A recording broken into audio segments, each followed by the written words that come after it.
என்ன ஒரு ஆதரவு கொடுத்தீங்க. நேற்று வீடியோவில் நல்ல ஆதரவு கொடுத்தீங்க. இன்றைக்கி வீடியோவோ அதே மாதிரி தான்.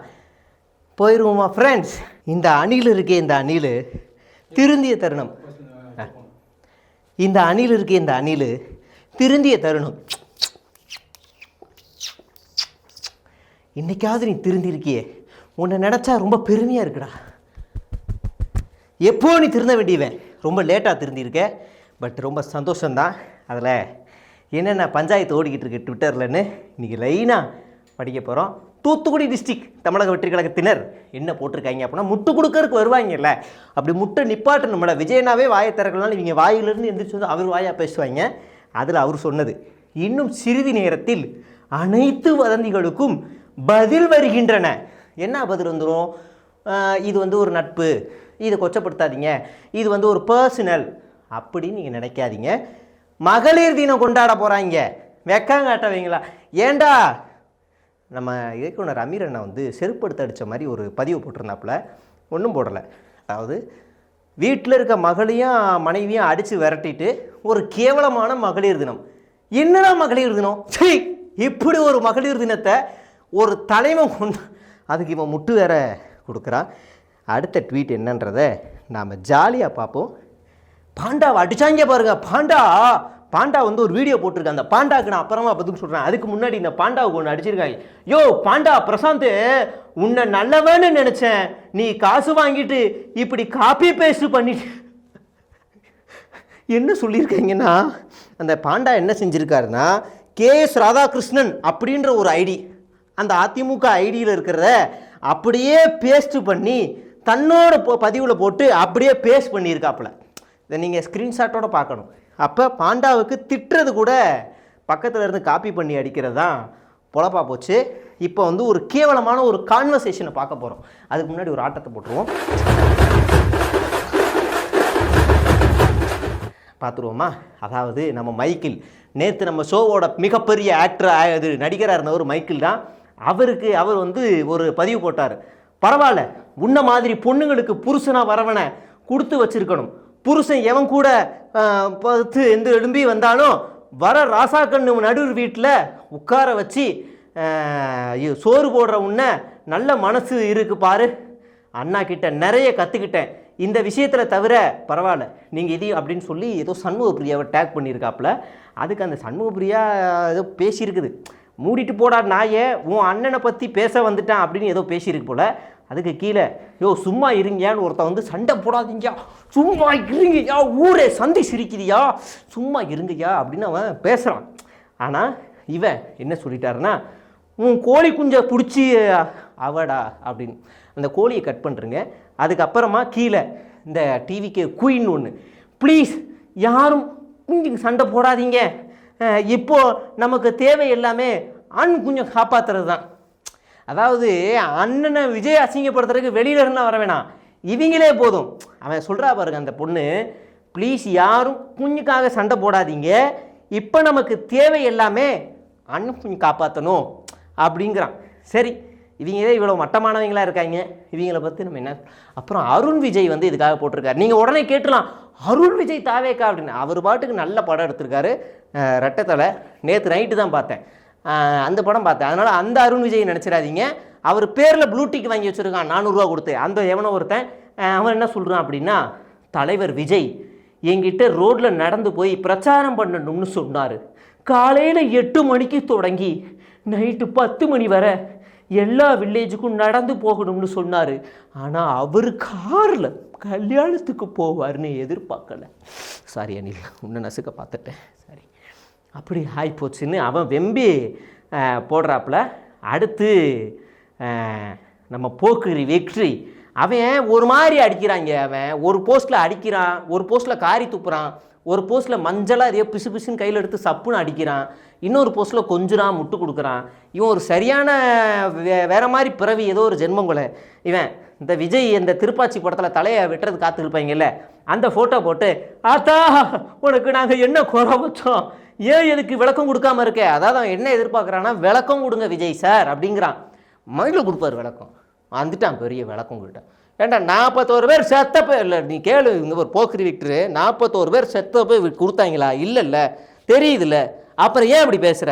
மூடிட்டு இருக்கியா? Very good. அந்த மாதிரி இருக்க கற்றுக்கணும். அவன் ஏன் அப்படி பண்ணுறான்னு எனக்கும் புரியலை. அடுத்து மெர்சல் ரெமோ, அவன் என்ன ஆனாலும் திமுகவுக்கு மட்டும் ஓட்டு போட மாட்டேன், மற்றவர்களையும் போட விட மாட்டேன், ஆனால் பணத்தை வச்சு ஆட்சியை பிடிச்சிருவாங்கன்னு தோணுன்னு அழுகிறான். எமோஜி அழுகிற எமோஜி போட்டிருக்காங்க. அதுக்கு அடுத்து வச்சான் பாருங்க ஒரு ட்விஸ்ட்டு. டிவிகே விஜய், போயா நீயும் கட்சியும் வெளியே தலை காட்ட முடியல, இதில் மீம்ஸ் வேற அனுப்பிய மன உளைச்சலுக்கு ஆளாக்குறானுங்க. இந்த போஸ்ட்டை மறுபடியும் படிக்க தோணுது. ஏன்னா எனக்கு சந்தோஷமா இருக்கு, அவனுக்கு மன உளைச்சலா இருக்கு. போயா நீயும் உன் கட்சியும் வெளியே தலை காட்ட முடியல, இதில் மீம்ஸ் வேற போட்டு அனுப்பிய மன உளைச்சலுக்கு ஆளாக்குறீங்க விஜய் சார் அப்படின்னா வழக்கு கொடுத்துருவாரா? சாவிடா கடைசி வரைக்கும். அடுத்த போஸ்ட் வந்து பார்ப்போம். எவ்வளவுதான் இதோட அவ்வளவுதான், அவ்வளவுதாங்கிறதுக்கு இவ்வளவுதான்றியா? சரி, ஏதோ ஒரு சனியை இதோட விஜய் கதை முடிஞ்சுது என்றால் உங்களுக்கு ஒன்றை மட்டும் சொல்ல விரும்புகிறேன். பம்பு, அந்த பாக்கு பதிலாக ஊ போட்டுக்கோங்க, அப்படி போட்டிருக்கான். டேய், சம்பந்தம் இல்லாமல் ஏன்டா விஜயை திட்டுற? அந்த ஆள் தான்டா வெளியே வந்து விளக்கம் கொடுக்கணும். அந்த ஆளையே என்ன வெட்ட வார்த்தை சொல்லி திட்டுறான் பாருங்க சார்.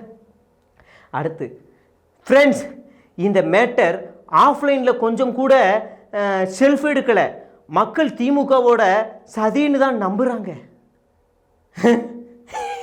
சரிடா, ஆஃபீஸில் மானமே போகுது. இன்னொருத்தன், அவன் பேர் குஷி அஃபீஷியல், அவன் ஆஃபீஸில் மானமே போகுது, எதுவுமே பேச முடியல.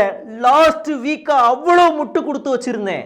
பாவம், அவன் நினச்சிருப்பான் இப்போ ஐடி கம்பெனிங்க வேலை செய்வான் போல இருக்குது. பிரேக் டைமில் இப்படி டீ குடிச்சிக்கிட்டு, என்னடா உங்கள் தலைவர் யாரையே வச்சிருக்காரு போல, அப்படிலாம் சொல்லாதடா, எங்கள் தலைவர் அப்படி கட்டவரெலாம் இல்லைடா, என்ன ஆனாலும் காட்டின ஒருத்தனுக்கு ஒரு செடியில் ஒரு பூ தான்டா பூனா முட்டு கொடுத்துருப்பான். கடைசியில் இப்படி ஆனவுடனே பேப்பர் போடுற நிலைமைக்கு ஆயிடுச்சு. ஒருத்தனோட வாழ்க்கையை அழிச்சிட்டிங்க விஜய். இந்த பாவம் உங்களை சும்மா விடாது. ஒருவேளை அவன் டிஎல் ஆகிருக்கலாம், மேனேஜர் ஆகிருக்கலாம், ப்ரொமோஷனுக்காக வெயிட் பண்ணலாம், இல்லை அப்ரைசலுக்காக வெயிட் பண்ணலாம். பட் அவனை நீங்கள் நாசம் பண்ணிட்டீங்க விஜய், நீங்கள் நல்லாவே இருக்க மாட்டீங்க. அவனுக்காக நான் இருக்கேன் தம்பி, என் கூட வேலைக்கு வேணாம், நான் வேலை தரேன். அடுத்து டிவோர்ஸ் மேட்ருக்கு ஒரு கிளாரிஃபிகேஷன் நீ கொடுக்காம பொலிட்டிக்கல் மீட்டிங், அடுத்து மூவ் ஏதாவது பண்ண ஒன்று அடிக்கிற ஆள் நானாக தான் இருப்பேன். இது திமுக இல்லை, ராயப்பன் ட்ரோல்னு விஜயோட ஐடி தான், விஜய் ஃபேன்ஸ் தான். ஒன்று அடிக்கிற அடியில் ஆளாக நான் தாண்டா இருப்பேன்னு ஓப்பன் சேலஞ்சில் சொல்கிறான்னா அந்த தங்கத்தை தூக்குங்கடா, மனசாட்சியோட வேலை செய்கிறான்டா அப்படின்னு சொல்லியிருக்கான். அடுத்து நம்ம மிஸ்டர் எக்ஸ்பைரி, அவன் என்ன சொல்லியிருக்கான்னா, நம்மளை பார்த்து சிரித்தவங்களுக்கெல்லாம் இன்னைக்கு நம்ம யாருன்னு காட்ட போகிறோம். என்ன காட்டுவீங்க? என்னடா காட்டுவீங்க? காட்டுங்கடா டேய். என்ன பாலவாக்கத்தில் ஈத்த சத்தம் கேட்குது? விஜய் எங்கே? அடுத்து எதாவது கல்யாணத்துக்கு போயிருக்காரா? எதை காட்டுவாங்கன்னு தெரியல. மகளிர் தினத்தில் காட்ட போகிறாங்க போல இருக்கு எதையோ. சரி, அதையும் பொறுத்திருந்து பார்ப்போம் என்ன இலவை காட்டுறாங்கன்றத. அடுத்து நம்ம பாண்டா வந்து வீடியோ போட்டிருக்காப்புல, ரொம்ப சீரியஸாக. இவர் என்னமோ யோகி சிகாமணி மாதிரி. இங்கே பாரு விஜய் சார், உங்களுக்கு என்ன பிரச்சனை? ஏன் இப்படி பண்ணுறீங்க? உங்களே நம்பியிருந்தாங்களே, கைவிட்டீங்களே, ஏன் இப்படி செஞ்சீங்க? இப்படி செய்யக்கூடாது. ஒரு அரசியல் கட்சி தலைவரை நீங்கள் இப்படி செய்யக்கூடாது. இவர் அட்வைஸ் பண்ணுறாரு. இப்போ இந்த வீடியோ விஜய் பார்த்த உடனே, சத்தியமாக நான் திருந்திட்டேன் பாண்டா, நீ எனக்கு அட்வைஸ் பண்ணி என் சோத்தில் எனக்கு நான் திருந்திட்டேன் பாண்டா அப்படின்னு விஜய் இப்போ ரியாக்ட் ஆவார். இவர் அட்வைஸ் பண்ணியிருக்காரு. இவர் அட்வைஸ் பண்ணது, நீயும் ஒரு திமுகடான்னு இவரை போட்டு அடிக்கிறாங்க. இவ்வளோ நாள் இந்த ஆளுக்கு ஃபயர் விட்டவங்க எல்லாம். சரி, அது ஒரு பக்கம் இருந்துட்டு போட்டோம். அடுத்ததாக நம்ம பார்க்க போகிறது யார் என்றால் வைஷாலி அப்படின்ற ஒரு ஐடி. இவங்க கொஞ்சம் நடுநிலையான ஐடின்னு வைங்களேன். செருப்படுத்து அடித்த மாதிரி கேள்வி கேட்டாங்க. என்னன்னா, கருணாநிதி செய்யலையாடா, ஜெயலலிதா செய்யலையடா, ஸ்டாலின் செய்யலையடா, எடப்பாடி செய்யலையடா, அவங்க செய்கிற அதே தப்பை நீயும் செய்வேன்னா அப்புறம் நீ எதுக்குடா புடுங்கி அவங்களுக்கு நான் ஓட்டு போட்டு போகிறோம்? அவங்க செய்கிற தப்பை தான் நீயும் செய்வேன்னா அப்போ நீ தூய சக்தி இல்லடா புடுங்கி அப்படின்னு கேட்டிருக்காங்க. ஒரு நியாயமான கேள்வி தானே? ஓன் ஆயுதத்தை எடுத்து ஓன் பொருள் எடுத்து ஒன்றையே அடிக்கிறாங்க. ஒரு நியாயமான ஒரு கேள்வியை தான் அவங்க வந்து கேட்டிருக்கிறாங்க. அடுத்து நம்ம போக்கிரி விக்டர் வந்து, why do I have other than you, brother Vijay? Where would I go leaving you? Just like my happiness, Your happiness is important to me. Yes, Poki Victor is back again to support Vijay.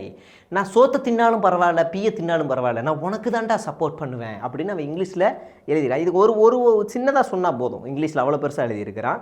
அடுத்து informative டைரின்னு Vijay வீட்டுக்கு கக்கூசை கழுவுறவன், mop போடுறவன், அவன் என்ன சொல்கிறான்னா, we not need clarification, we need motivation. என்ன மோட்டிஃபிகேஷன் வேணும்? நான் உனக்கு சொல்லித்தரேன்டா மோட்டிஃபிகேஷன். உன் தலைவன் சொன்னதே மோட்டிஃபிகேஷனாக நான் சொல்லித்தரேன். என்ன மோட்டிஃபிகேஷன்னா, ஒருத்தர் ஹெல்த் எழுந்துட்டான்னா அது எழுந்த மாதிரி, ஒருத்தர் வெல்த் எழுந்துட்டான்னா அது எழுந்துட்ட மாதிரி, பட் கேரக்டர் எழுந்துட்டானா ஒட்டுமொத்த லைஃபும் எழுந்த மாதிரி. உங்கள் அண்ணன் விஜய் கேரக்டர் எழுந்துட்டார். இந்த மோட்டிவேஷன் போதுமாடா எக்ஸ்பைரி டைரி அப்படின்னு அந்த ஆள்கிட்ட நம்ம வந்து கேட்கணுன்ற கடமையில் இன்றைக்கி நான் அவங்க முன்னாடி நிற்கிறேன். அடுத்ததாக ஒரு பெரிய பதிவு, ஜாலியாக இருக்கும். அண்ணன் எப்படா காலியாவான், திண்ணை எப்படா வெறிச்சோடும் என்று ஓநாய்கள் போல காத்து கொண்டிருக்கும் கூட்டத்திற்கு ஒரு சிறிய எச்சரிக்கை. இந்த திண்ணை வெறிச்சோடாது, மாறாக அது அடுத்த பாய்ச்சலுக்கு தயாராகும். பக்கவாட்டிலிருந்து வேடிக்கை பார்த்து ரசிக்கும் எதிரிகளுக்கு இது பெரும் சரிவு போல தெரியலாம். விமர்சகர்களுக்கு இது விஜயின் முடிவு என்று தோன்றலாம். அப்படி தானே தோணுது, சரிவு முடிவு தானே தோணுது. சரி, எதையோ சொல்லி தொலை. ஆனால் இது ஒரு விஜய் ரசிகனின் உடைக்க முடியாத டிஎன்ஏ பற்றி தெரிந்தவர்களுக்கு மட்டுமே இது ஒரு மறுபிறப்பு என்று புரியும். டிஎன்ஏ நாம் தமிழரில் சேர்ந்துட்டாங்களா? டிஎன்ஏ. சரி, ஓகே, அடுத்து மேலே படிப்போம். நாங்கள் விஜயை உணர்வாக பார்க்கிறோம். அவரை அரியணையில் ஏற்றியது அழகு பார்ப்பது நாங்கள்தான். ஆனால் அவரை விமர்சிக்கும் உரிமையும் உங்களுக்கு மட்டுமே உண்டு என்கின்ற உரிமையும் வெளிப்பாடு மட்டுமே இது. அப்படின்னா அந்த ஆளை மேலே ஏற்றி அழகு பார்க்குற நாங்கள் தான், தேவைப்பட்டால் கீழே இறக்கி கப்பு சொல்லி இறக்கி டமுக்கு டிமுக்கு டம்மா டிம்மான்னு குத்துவோம் அப்படின்னு அவன் வந்து சொல்கிறான். நல்லதுதான்டா, நீயே குத்து, நாங்கள் ஓரமாக நின்று அப்படி சிரிக்கிறோம். நீயே அடி, கொமட்டில் வை, கமட்டில் வை, டமக்கில் வை, எதில் வேணாலும் வை, நாங்கள் வேடிக்கை மட்டும் பார்க்குறோம், நாங்கள் அதில் தலையிடவே மாட்டோம். மிஸ்டர், அவன் பேர் ஐடி மட்டும் சொல்ல மறந்துட்டேன், விசில் ப்ளோவர், அவனுக்கு நான் வந்து தலையிடவே மாட்டோம். நீயே அடிமா ராஜா, கூட சேர்ந்து புஷியானது காதில் இப்படி அடி, டமாக்குன்னு அடி, அப்போ தான் இங்கின்னு வரந்தாள். அப்படிலாம் நீ அடித்தா எங்களுக்கு நல்லது தான். நாங்கள் சத்தமிடுவதோ விரக்தியடைவதோ விலகி செல்ல அல்ல, அது உரிமையாளர்களின் பெருமை என நினைக்கும் மனப்பான்மை அல்லவா? அடடா என் சங்கமே அடுத்து வருவான். எங்களவர்கள் சண்டையிடுவது அவர் மீதான அக்கறையில், நாங்கள் குதிப்பது அவர் இன்னும் உயரத்தில் இருக்க வேண்டும் என்பதில். ஓ, அந்த ஆள் உயரத்தில் இருக்கணும் தான் இவங்க கொதிக்கிறாங்களாம். உயரத்தில் இருக்கணும் உயரத்தில் இருந்துட்டு போட்டோம், உயரத்தில் இருந்துக்க. அடுத்து, எங்கள் விசுவாசம் ஒரு, இது வேற டோனில் படிப்போம். எங்கள் விசுவாசம் ஒரு பூமராங் போன்றது, எவ்வளவு தூரம் எரியப்படுகிறதோ அது பக்கத்து வீட்டில் மாட்டிக்கொள்ளும். அதை விட பல மடங்கு வேகத்தில் அது தன் தலைவனின் கழுத்தை அறுக்கும். தன் தலைவனிடமே வந்து சேரும். அது மனசில் இருக்கிறது வந்துடுது, மன்னித்து விடுங்கள். அவரின் பிம்பத்தை மட்டுமல்ல, அவரை மயிரை கூட நாங்கள் இருக்கும் வரை பிடுங்க முடியாது. ஒருவேளை சலூன் கட்டைக்கு போனால் என்னடா பண்ணுவீங்க? அவர் சலூன் கட்டைக்கு போனால் என்ன பண்ணுவீங்க? ஏர் பிளான்டேஷன் பண்ணிட்டாரடா, அப்போ என்னடா பிடுங்க? அது மாதிரி கேட்க தோணுகிறது வேண்டாம் என்று நான் பொறுமையாக இருக்கிறேன். அப்புறம் டாக்டர் விஜய், நேற்று அன்னைக்கு துரோகம் பண்ணிட்டேடான்னு அழுதேன், இன்னைக்கு த்ரிஷாவுக்கு பதிலாக வேற யாரையும் கரெக்ட் பண்ணியிருக்கலாமடேன்னு அழுகிறான். யாராடி அப்படின்னு டாக்டர் விஜய் வந்து நம்ம மைக்கிளுக்கு வந்து பதில் சொல்கிறார். அப்போனா மைக்கிள் என்ன பதில் சொல்லி போட்டிருப்பார்? மைக்கிள் நேற்றுலேருந்து நம்மளுடைய கதாநாயகனாக இருக்கிறார் ஷோவில். அப்போ மைக்கிள் என்ன பண்ணியிருப்பார் பார்ப்போம். சரி, விழுந்தது தான் விழுந்த, கோட் நடித்த ஒரு மீனாட்சி சௌத்ரி கரெக்ட் பண்ணியிருக்கலாம், மாஸ்டரில் நடித்த ஒரு மாளவிகா மோகனனை கரெக்ட் பண்ணியிருக்கலாம், போயும் இந்த கிழவி திரிஷா தான் கிடைச்சாலா, பிடிச்ச ஹீரோ யாருன்னு ஒரு பேட்டியில் கேட்குறப்ப கூட அஜித்து அவர் ஒரு ஜென்டில்மேன்னு பதில் சொன்னவடா இவ. இப்போ அவ சுயநலத்துக்காக உன்னைய வச்சு ஏதோ பிளான் பண்ணுறான்னா, பிடிக்கவே இல்லைன்னா இவளை ஏதோ பிளான் பண்ணி பண்ணுற மாதிரி இருக்கு, இவளை எல்லாம் அண்ணியாக ஏற்றுக்க முடியாது, போடான்ட்டான். சரி, ஓகே, அதை விட கேவலமாக எல்லாரையும் திட்டான். நைட்டில் நிம்மதியாக தூக்கம் கூட வரலை, ஏன்னா இப்படி பண்ணுற புலம்பை விட்டுட்டியே அப்படிங்கிறான். இதுக்கு அந்த ஆள் டாக்டர் விஜய் கேட்டது நல்லது தான். ஏண்டா நேற்று அன்னி கூட வாழணும் அப்படின்னு சொல்கிறான், இன்றைக்கி வேறு ஏதோ ஒரு ஹீரோயின்லாம் கலெக்ட் பண்ணுன்றான், என்னடா இவனோட ஸ்டாண்டு ஒன்றும் புரியலையே அப்படின்னு இருக்குது. சரி, இன்னொரு புலம்பலை மட்டும் பார்ப்போம், ஜாலியாக இருக்கும், அது பாருங்களேன். 50 வருடம் படம் தோல்வி, அப்போ உனக்காக நின்ன கூட்டம், அரசியல் சாக்கடைன்னு தெரிஞ்சும் உன் கூட நின்ன கூட்டம், 41 விபத்து நடந்த பிறகும் உன் கூட நின்ன கூட்டம், சங்கீதா விவகாரத்து கொடுத்த பிறகும் இருந்த கூட்டம், நேத்து உன் ஈகோ செயலான அசிங்கமா பட்டம் இருக்கும், வீட்டில் பதில் சொல்ல முடியலை அப்படின்னு அவன் கெஞ்சிருக்கிறான். இப்படி ஒரு பக்கம் எல்லாம் போய்கிட்டு இருக்கும்போது என்னன்னா, அந்த கபிலன் அப்புறம் ஒரு 2-3 ஐடியெலாம், இந்த கபிலன் ஐடியெல்லாம் நம்ம பார்த்தோம்னா, நானே ஃபோன்லலாம் பேசியிருக்கேன், ஒரு நல்ல மரியாதைக்கூடிய ஒரு நபர், அவர்கிட்ட நிறைய உதவிலாம் கூட கேட்டிருக்கேன். ஆனால் அந்த நபர்லாம் பார்த்தீங்கன்னா இன்றைக்கி தாவேக்கா வாயாக செயல்படுறாரு. என்ன ஏதுன்னு எனக்கு புரியலை. பெரியாரிசம் பேசுகிறீங்க, பெரியாரிசம் பேசுகிற நீங்கள் பெரியாரை கொள்கை தலைவராக வச்சுருக்கிற விஜய் பெரியாரை ஏற்றுக்கொள்கிறாரா, அவர் சொல்லக்கூடிய வழிகளில் அவர் செய்கிறாரா அப்படின்னு நீங்களே உங்களை சுய விமர்சனம் செய்து கொள்ளணும். இது எந்த வகையில் நீங்கள் கையில் எடுத்திருக்க பாதை சரியானதுன்னு எனக்கு இன்னும் புரியலை. பட் இருந்துட்டு போட்டோம். அவர் உட்பட எல்லாருமே ஹேஷ்டேக் கூட மாற்றலைங்க, ஒரே மேட்ரை அப்படியே அதே மாதிரி அப்படியே ட்வீட்டெல்லாம் போட்டு மேனேஜ் பண்ணிருக்காங்க. வழக்கம் போல் ஒரு எக்ஸ்க்ளூசிவ் தகவலை சொல்லிவிட்டு அண்ணன் முடிச்சுக்கிறேன். 2 இருக்குது. ஒன்று என்ன அப்படின்னா, நம்ம ஸ்குவாடு எம்ஜி ஸ்குவாடு அவர் இருக்காப்புல, அவர் என்ன பண்ணியிருக்காருன்னா, விஜய் நாட்டை பர்சனல் இன்டர்வியூ கேட்டிருக்காப்புல. அவங்களும் ஓகே சொல்லிட்டாங்க, பண்ணிடலாம்ப்பா அப்படின்னு. விஜயனாவும் ஓகே சொல்லிட்டாரா, பண்ணிடலாம், ஓகே பண்ணிடலாம். அதுக்கு எல்லாமே ரெடி பண்ணி எல்லாம் பக்காவாக பிளான் போயிட்டு இருக்கும் போது தான் இந்த மேட்ரு வெளியே வருது. கல்ல தொடர்பு அந்த இதெல்லாம் வெளியில் வருது. வந்த உடனே நம்ம எம்ஜி ஸ்குவாட் என்ன பண்ணிட்டாருன்னா, இந்த நேரத்தில் நம்ம இதை போய் அடித்தோன்னா நம்ம அணில்களே நம்மளை செருப்பால் அடிப்பாங்க, இந்த கேள்வியை கேட்காமலாம் அந்த இன்டர்வியூவில் இருக்க முடியாது, அதனால் இதை அமுங்க வைக்கணுமேன்னு சொல்லிவிட்டு டக்குன்னு நம்ம வாய்ஸ் ஆஃப் காமனுக்கு ஃபோன் அடித்து, அண்ணா நான் தான் எம்ஜி பேசுகிறேன், என்னென்னா இப்போ இந்த நேரத்தில் இது பேச வேணாம், நான் என்ன பண்ணுறேன், அந்த ஈரான் வழியாக போய் இஸ்ரேல் போய் யூஎஸ் போய் அப்படியே உக்ரைன் ரஷ்யா சீனா அப்படியே இலங்கையில் நம்மளுடைய இடத்துல ஒரு தாக்குதல் நடந்திருக்கு, அதை முடிச்சுட்டு நான் அப்படியே கன்னியாகுமரியில் ஒரு எக்ஸ்போ நடக்குதான், அதை அப்படியே முடிச்சுட்டு நான் சென்னை வழியாக வரதுக்குள்ளே இந்த மேட்டர்லாம் அடங்கிடும், அப்போ நம்ம இந்த இன்டர்வியூ வச்சுக்கலான்னு விஜய் நாட சொல்லியிருக்கேனா அப்படின்னு விஜயவே ரிஜெக்ட் பண்ணிட்டா நம்ம எம்ஜி ஸ்குவாடு. ஸோ இது ஒரு எக்ஸ்க்ளூசிவான ஒரு மேட்ரு. அடுத்த ஒரு மேட்ரு என்ன அப்படின்னா, ஆல்மோஸ்ட் எல்லா வேட்பாளர் பட்டியலையும் ஜான் டீம் ரெடி பண்ணிருச்சு. அதை கொண்டு போய் கொடுக்கலன்னா குறுக்கு இந்த கௌசிக் வந்தா அப்படிங்கிற மாதிரி புஷி ஆனந்தன் நின்றுட்டு, இந்த பட்டியலை தாண்டா நான் கொடுப்பேன், நீ எப்படி உனக்கு தெரிஞ்ச பட்டியலை கொடுப்ப அப்படின்னு அவர் ஒரு குறுக்க ஒரு கட்டையை போட்டு அவர் ஒரு பட்டியலை ரிலீஸ் பண்ணியிருக்காப்புல. அந்த பட்டியலில் யார் யார் இருக்காங்க அப்படின்னா, பெரம்பூர் விஜய், வில்லிவாக்கம் ஆதவ், மயிலாப்பூர் வெங்கட்ராமன், டி-நகர் புசி, அம்பத்தூர் ஜேசிடி பிரபாகர், எக்மூர் ராஜ்மோகன், திருச்செங்கோடு அருண்ராஜ், கோபிச்செட்டிப்பாளையம் செங்கோட்டையன், மதுரை வடக்கு சிடிஆர், விஷ்ணு ரெட்டி, மரிய வில்சன், அப்புறம் அருண் போன்றவர் மட்டுமே இந்த பட்டியலில் வந்திருக்கு. மற்ற யாருக்கும் புசிக்கோ ஓகே கொடுக்காமல் இருக்கிறார். தலைவரே அனுமதி கொடுத்தால் வேலையை ஆரம்பித்து விடுவோம் என்று காரைக்குடி பிரபு, லெப்ட் பாண்டி, அப்புனு, ராஜ்மோகன், ஈசிஆர் சரவணன் உள்ளிட்டோர் கேட்டும் பொறுபொருன்னு புசி நழுவுகிறார் அப்படின்னு மேட்ரு வந்திருக்கு. இவங்களுக்குள்ளே நடக்கிற வேட்பாளர் பிரச்சனையில் கீழே வேட்பாளர் அறிவிக்காமலே இருக்காங்க, அதுக்குள்ளே இவங்க தேர்தல் பிரச்சாரத்தை அறிவிக்கிறாங்க, அதாவது தேர்தல் வாக்குறுதியை அறிவிச்சுக்கிட்டு இருக்காங்க. பார்ப்போம் இவங்களுக்கு என்ன மாதிரி நடக்குதுன்னு, நாளைக்கு என்ன மாதிரி சண்டை ஓடுது ட்விட்டரில் அப்படின்றதெல்லாம் நான் உங்களுக்கு எக்ஸ்க்ளூசிவாக சொல்கிறேன்.